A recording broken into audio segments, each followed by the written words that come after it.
Assalamualaikum warahmatullahi wabarakatuh. Shalom, Om Swastiastu, Namo Buddhaya, salam kebajikan, dan salam sejahtera bagi kita semua. Perkenalkan, nama saya adalah Ayu Andira, SEMSI. Saya adalah salah satu dosen dari Akademi Akuntansi YPK Medan dengan nomor NIDN 0128109701 dengan nomor NUPTK 53 60 7756 7623 0143. Baik, pada kesempatan kali ini saya akan menyampaikan mata kuliah yang saya ampu sesuai dengan bidang keahlian saya, yaitu bidang akuntansi pada mahasiswa semester 1. Mata kuliah ini ditujukan untuk mahasiswa akuntansi semester 1 dengan mata kuliah pengantar akuntansi 1. Kode mata kuliah MKK 201 dengan bobot 2 SKS, diselenggarakan dengan tatap muka sebanyak 14 kali pertemuan dengan rincian 12 kali pertemuan materi pembahasan dan 1 kali pertemuan UTS dan 1 kali pertemuan ujian akhir semester. Mata kuliah ini membahas tentang materi. Yang pertama, penjelasan silabus. Kontrak perkuliahan membahas tujuan materi, strategi terkait persamaan dasar akuntansi. Yang kedua, laporan posisi keuangan. Yang ketiga, analisis transaksi. Yang keempat, buku besar. Dan yang kelima, neraca saldo. Tidak hanya itu, materi ini juga membahas tentang jurnal dan ayat jurnal penyesuaian.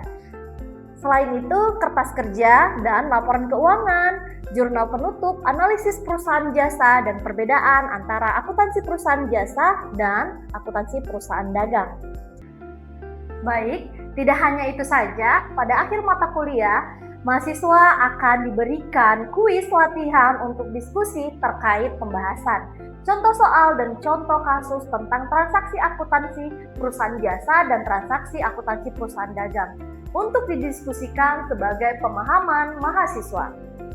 Adapun capaian lulusan pada mata kuliah pengantar akuntansi ini yaitu meliputi yang pertama CPL 4, CPL 5, dan CPL 6 yang terhitung di dalam RPS dan telah divalidasi oleh Ketua Program Studi Akuntansi. Adapun capaian pembelajaran kuliah CPMK yang diharapkan antara lain yang pertama, mahasiswa mampu memahami arti dari pentingnya akuntansi serta bidang-bidang kerja akuntansi dalam persamaan dasar akuntansi, hingga sampai ke CPMK 10, mahasiswa mampu memahami perbedaan antara akuntansi perusahaan jasa dan akuntansi perusahaan dagang. Selanjutnya, untuk komponen utama dalam mata kuliah pengantar akuntansi 1 ini yaitu komponen Delivery Interaction and Assessment atau yang sering kita sebut dengan DIA. Untuk delivery, saya akan memberikan materi dan RPS yang saya berikan kepada mahasiswa langsung dan presentasi materi pembelajaran langsung kepada mahasiswa secara tatap muka untuk mendukung pemahaman mahasiswa.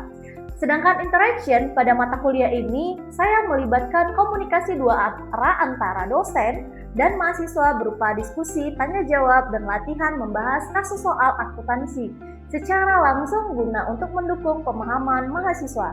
Dan yang ketiga, asesmen penilaian yang saya berikan melalui kuis, tugas individu ataupun kelompok, serta penilaian sikap dan kehadiran mahasiswa sesuai dengan RPS dan penilaian akhir berupa ujian tengah semester dan ujian akhir semester. Referensi yang saya gunakan untuk pembelajaran terdiri dari buku dari kampus Akademi Akuntansi YPK Medan dengan judul Pengantar Akuntansi 1. Dan yang kedua, saya mengambil buku dari referensi akuntansi lain. Dan yang ketiga, karya ilmiah dan artikel jurnal bereputasi yang memiliki nilai kepembaharuan guna mendukung perkembangan mahasiswa sesuai dengan era teknologi masa kini. Baik, berikut adalah video mata kuliah dalam proses pembelajaran dengan mata kuliah pengantar akuntansi 1 untuk materi pertemuan ke-10.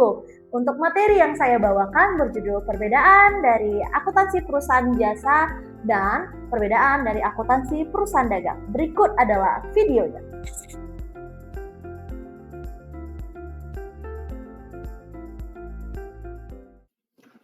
Assalamualaikum. Selamat sore semuanya. Selamat sore, Bu. Gimana kabarnya hari ini?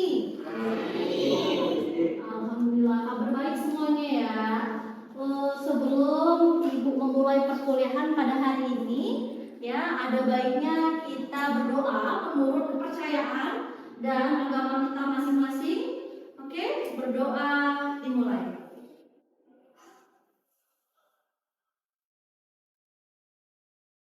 Berdoa selesai. Baik, Ibu mau tanya nih sama kalian, kira-kira di semester 1 ini siapa yang tidak hadir? Ketua kelas, apakah hadir semua hari ini? Ya, semua mahasiswa hadir. Semua mahasiswa hadir. Alhamdulillah hadir semua ya. Kalau seperti itu Ibu cek nih namanya satu-satu. Ibu absen atas nama Afifah Azmi Lubis. Oke, Afifah hadir. Cynthia hadir. Fatika.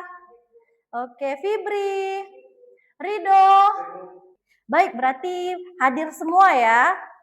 Sebelum memulai perkuliahan, ini Ibu mau tanya lagi nih sama kalian. Minggu lalu di pertemuan 9, Ibu sudah membahas materi yang Ibu sampaikan. Siapa kira-kira di sini yang ingat materi yang Ibu sampaikan apa? Oke, Wina, silakan. Tentang peran akuntansi dalam perusahaan. Tentang peran akuntansi dalam perusahaan. Oke, baik. Selain dari peran akuntansi, materi yang Ibu sampaikan apa-apa saja? Ayo, materi. Oke, silakan, Fadil. Yang pertama, mendapat transaksi keuangan. Yang kedua, menyusun laporan keuangan. Yang ketiga, menilai kinerja perusahaan. Yang keempat, pengambilan keputusan. Oke. Yang kelima, pengambilan laporan pertanggungjawaban perusahaan. Oke, pengambilan laporan pertanggungjawaban perusahaan. Baik, di pertemuan kita, di pertemuan 10 pada hari ini, ya. Ibu akan mengasih materi baru, ya. Materi barunya yang berkaitan tentang perbedaan akuntansi perusahaan jasa dengan akuntansi perusahaan dagang, ya. Coba dilihat dulu untuk definisinya, perbedaan akuntansi perusahaan jasa dan akuntansi perusahaan dagang. Siapa di sini yang tahu? Ya, atau siapa ya kira-kira yang ingat apa itu akuntansi perusahaan jasa? Coba. Oke, Hamid, silakan Hamid. Baik, perusahaan jasa adalah bisnis yang menjual layanan atau keahlian tak berwujud kepada pelanggannya, seperti salon, bengkel, dan konsultan. Oke, seperti salon, bengkel, ataupun konsultan. Ada lagi yang memberikan pendapat selain dari Hamid? Oke, silakan Rena. Akuntansi perusahaan jasa adalah sebuah pencatatan, pengelompokan, dan pelaporan keuangan pada perusahaan yang memiliki layanan seperti konsultan dan bank. Oke, jadi silakan duduk. Yang kalian sebutkan semua adalah benar. Ya, tapi kan di sini rata-rata tidak mengetahui apa itu definisi dari akuntansi perusahaan jasa ataupun akuntansi perusahaan dagang. Oke, seperti yang kita ketahui bahwa akuntansi perusahaan jasa itu adalah suatu perusahaan yang kegiatan utamanya memberikan jasa pelayanan, ya.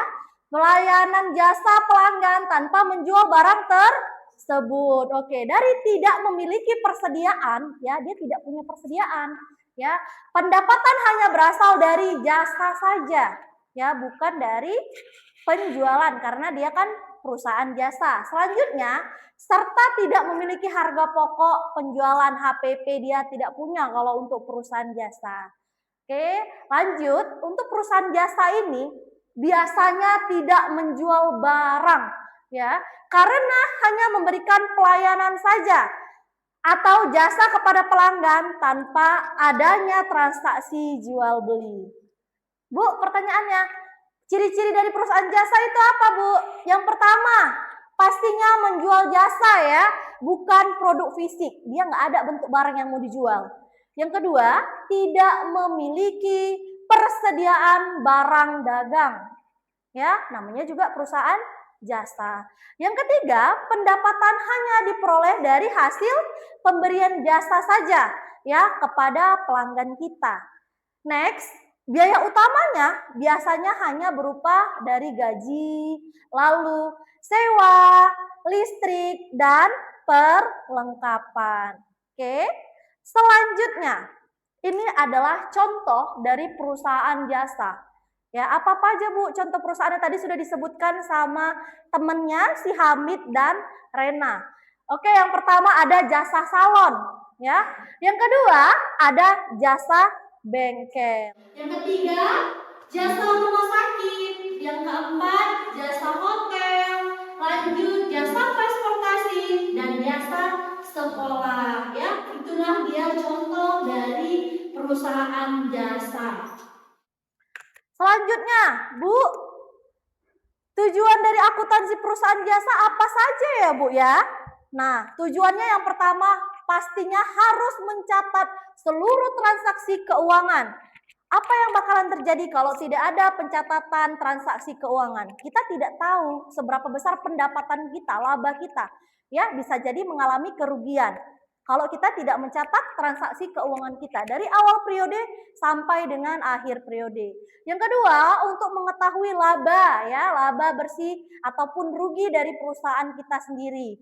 Yang ketiga, menyusun laporan keuangan, ya. Yang ketiga, tadi sudah. Next, yang keempat, mengawasi kondisi keuangan perusahaan. Dan yang terakhir, membantu manajemen dalam mengambil keputusan. Oke, bisa kita lanjut? Oke, bisa ya. Nah, di sini kelihatan kan? Di sini ada namanya siklus akuntansi perusahaan jasa. Apa-apa saja Bu di siklus akuntansi perusahaan jasa? Dimulai dari bukti transaksi. Ya, bukti transaksi itu apa Bu contohnya? Dari invoice kita. Invoice. Selain dari invoice, dari kwitansi. Lanjut ke nota jasa karena kita perusahaan jasa. Selanjutnya dari bukti transaksi, yang kedua adalah jurnal umum. Kita harus bisa menjurnal, mencatat seluruh transaksi ke dalam jurnal umum. Bu, transaksi jurnal umum itu seperti apa? Kita catat kronologis mana akun yang didebit dan mana saja akun yang dikredit, ya. Seperti contoh, kas bertambah di debit. Pendapatan bertambah di mana? Oke, di kredit. Next, yang ketiga, kita membuat buku besar. Buku besar itu sering disebut dengan memposting, ya, atau general ledger. General ledger ini biasanya kita mengelompokkan akun, ya.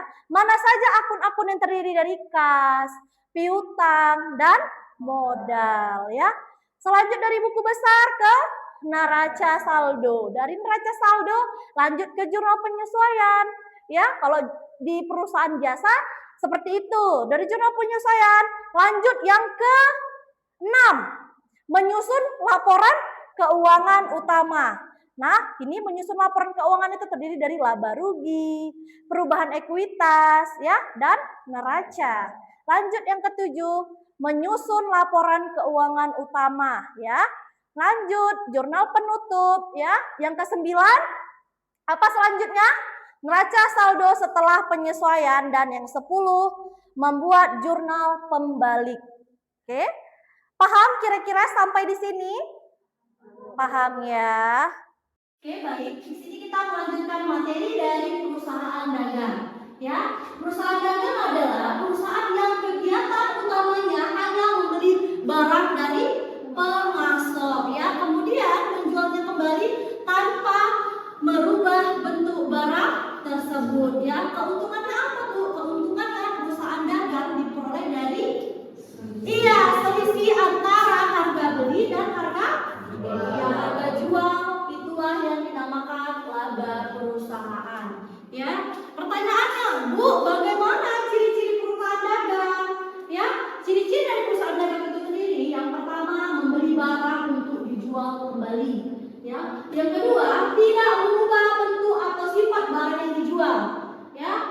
Kenapa Ibu bilang tidak mengubah bentuk dan sifat barang yang dijual? Ini Ibu contohkan. Ini adalah buku, ya. Buku ini akan kalian jual ke pemasok, contohnya kalian distributornya.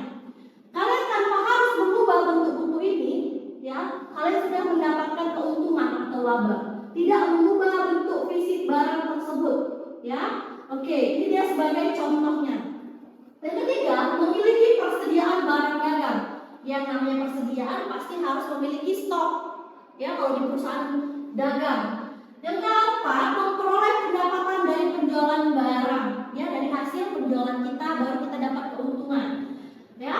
Selanjutnya, menghitung harga pokok penjualan HPP untuk mengetahui laba kita. Ya, itulah dia ciri-ciri dari perusahaan dagang. Next, sudah ciri-ciri masuk ke contohnya. Ya, Bu, apa saja Bu contoh perusahaan dagang? Ya, minimarket, kan kita sering belanja tuh di Indomaret, di Alfamart, supermarket, toko pakaian, selanjutnya toko elektronik, toko buku, sembako, dan distributor ataupun kedai grosir, ya, kedai grosir, ya. Next, tujuan dari pencatatan akuntansi perusahaan dagang yang pertama kita harus menghitung berapa besar laba yang kita peroleh. Jadi kalau kita menghitung labanya gimana, apa yang bakalan terjadi? Nggak tahu bisnis kita itu bakalan untung atau rugi, ya. Yang kedua, harus bisa kita mengontrol persediaan barang dagang. Kenapa Bu harus dikontrol? Jadi kalau suatu saat ada yang memesan barang lebih, ya kan, tiba-tiba stok atau persediaan barang dagang kita di gudang itu sudah habis, bisa nggak kita stok? Tidak bisa, ya. Jadi sebaliknya, kalaupun kita kelebihan stok bakalan numpuk, tidak laku dijual, tidak laku dijual, atau yang disebut dengan dead stock. Oke, lanjut, mengelola utang dan piutang. Di sini kita harus tahu, ya, memantau seberapa besar tagihan dari pelanggan kita, piutangnya, dan kewajiban pembayaran pemasok atau supplier dari utang yang akan jatuh tempo. Ya, jangan pula nanti kita beli barang sudah banyak-banyak, ternyata kita utangnya itu sudah jatuh tempo tidak dibayarkan, ya. Oke, selanjutnya terakhir dasar pengambilan keputusan. Ini kita harus bijak, ya, mengambil keputusan sebagai menyediakan data yang akurat. Salah satunya menentukan strategi harga. Jangan pula nanti kita salah ngasih harga, ya, bakalan rugi. Terus itu diskon juga harus diperhatikan, ya. Diskonnya contoh mau dibuat jangan terlalu besar dan jangan terlalu kecil, ya. Tentukan berapa pembelian barang awal kita. Jadi kita sudah menentukan, oh, segini ya harga yang kita jual. Oke, lanjut. Produk yang paling menguntungkan mana yang kira-kira yang bakalan kita jual? Itu kalau di perusahaan dagang. Next, di sini ada siklus akuntansi perusahaan dagang, ya. Yang pertama hampir sama pada umumnya seperti akuntansi perusahaan jasa. Ada bukti transaksi juga, ya, dari invoice, kwitansi, faktur jual beli, dan nota debit ataupun nota kredit, ya. Yang kedua ada jurnal khusus atau jurnal umum. Di perusahaan jasa tidak ada yang namanya jurnal khusus, tidak punya jurnal khusus perusahaan jasa. Sedangkan perusahaan dagang jurnal khusus terdiri dari iya, apa saja Bu? Masih ingat? Ayo. Jurnal penerimaan, jurnal pengeluaran, baru jurnal apa lagi? Penjualan, jurnal pembelian, dan petty cash, ya kan? Selanjutnya, yang ketiga pemindahan ke buku besar, ya, sama-sama harus dipindahkan ke buku besar. Buku besar itu kita posting, ya. Yang keempat, rancang saldo sebelum penyesuaian atau trial balance. Yang kelima, jurnal penyesuaian atau yang sering kita sebut dengan AJP atau adjustment, ya, jurnal penyesuaian. Yang keenam, merancang saldo setelah penyesuaian, ya, menyusun kembali saldo-saldo yang akurat. Next, yang ketujuh, laporan keuangan. 8 jurnal penutup, 9 rancang saldo setelah penutupan, dan 10 jurnal kembali. Oke, lanjut, ya. Nah, ini dia perbedaan. Tadi sudah Ibu lampirkan juga dari segi aspek kegiatan, sumber pendapatan, persediaan. Itu perusahaan jasa tidak memiliki persediaan. Harga pokok perusahaan jasa juga tidak memiliki persediaan, ya.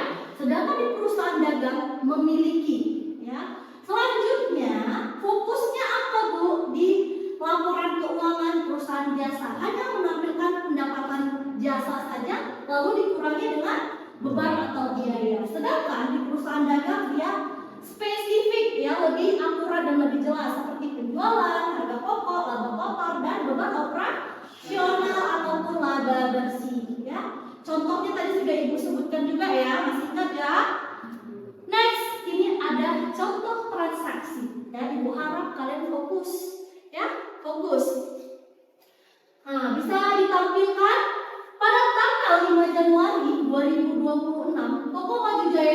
menjual barang dagang secara tunai.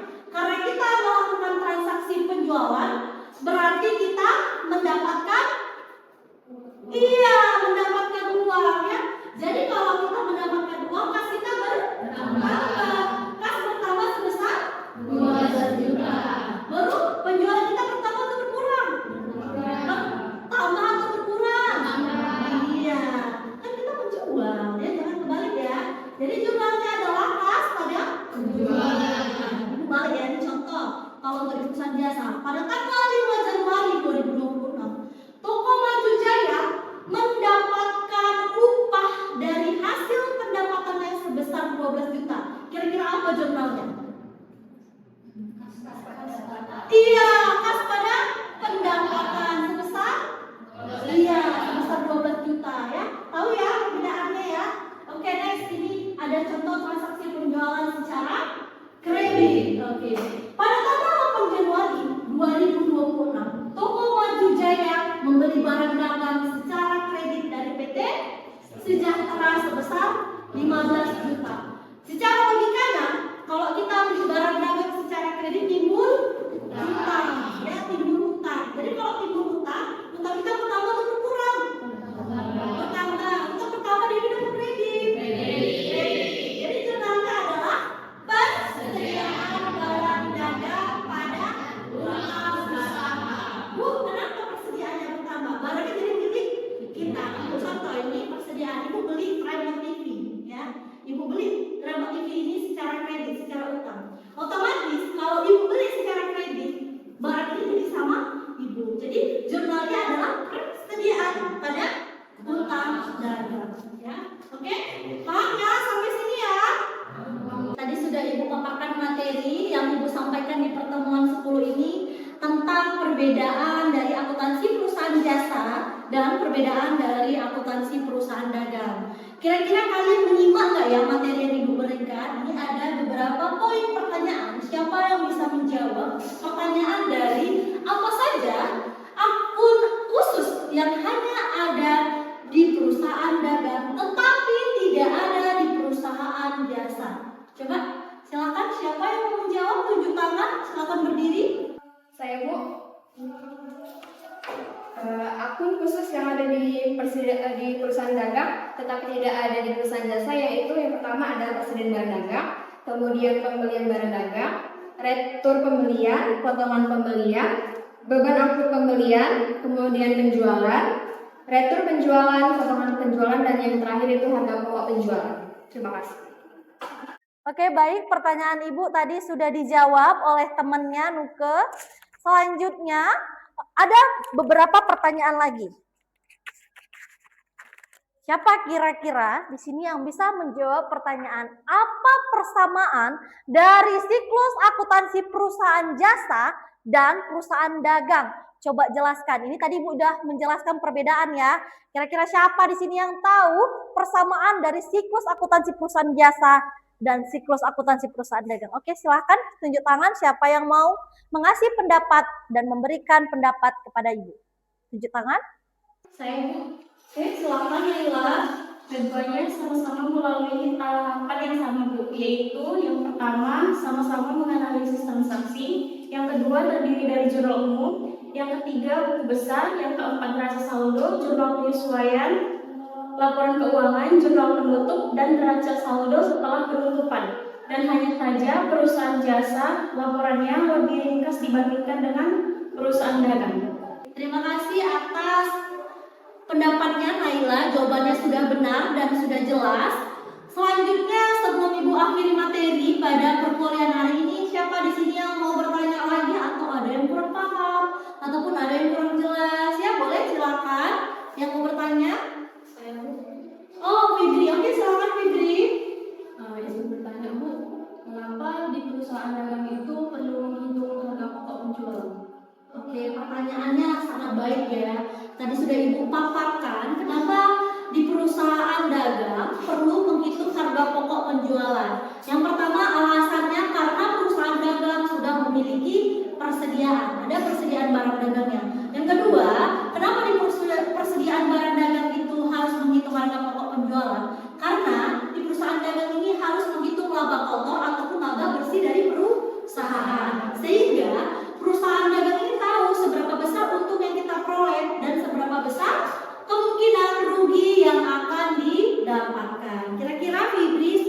jelas penjelasan apa yang sudah Ibu berikan kepada kamu? Oke. Lanjut, siapa lagi yang mau bertanya? Silakan. Oke, Cynthia. Nah, pertanyaan yang ingin saya sampaikan mengenai materi hari ini adalah tentang apa perbedaan antara laporan laba rugi dari perusahaan jasa dan laporan laba rugi perusahaan dagang. Baik ya, perbedaan antara laba rugi dari perusahaan jasa dan perbedaan dari laba rugi perusahaan dagang ya. Dari perbedaan penyusunan laporan keuangan yang pertama. Jika di perusahaan jasa hanya menyusun pendapatan dan biaya, hanya pendapatan dikurangi dari biaya, itu dari segi menyusun laporan keuangan laba rugi. Sedangkan untuk di perusahaan dagang ya, perusahaan dagang itu dilihat laba ruginya dari penjualan,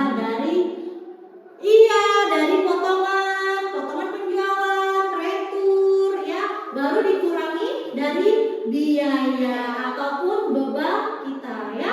Jadi perbedaannya itu dari segi laporan laba rugi, perusahaan jasa hanya menampilkan pendapatan dikurangi biaya, sedangkan untuk perusahaan dagang penjualan dikurang retur, dikurang potongan, lalu dikurang beban ya. Kira-kira paham? Paham. Baik, terima kasih. Pada pertemuan ke-10 kita tentang penjelasan dari perbedaan dari akuntansi perusahaan jasa dan akuntansi perusahaan dagang. Selesai materi ini, Ibu harap kalian bisa memahami ataupun mempelajari lebih lanjut ya materi yang Ibu berikan. Sebaiknya untuk tugas dikerjakan ya. Dan untuk perkuliahan pada hari ini kita tutup juga dengan doa. Untuk doa, mari kita mulai sesuai dengan kepercayaan dan agama kita masing-masing. Berdoa mulai. Berdoa selesai. Oke, Ibu tutup hari ini. Terima kasih untuk mahasiswa semester 1. Wabillahi taufiq hidayah.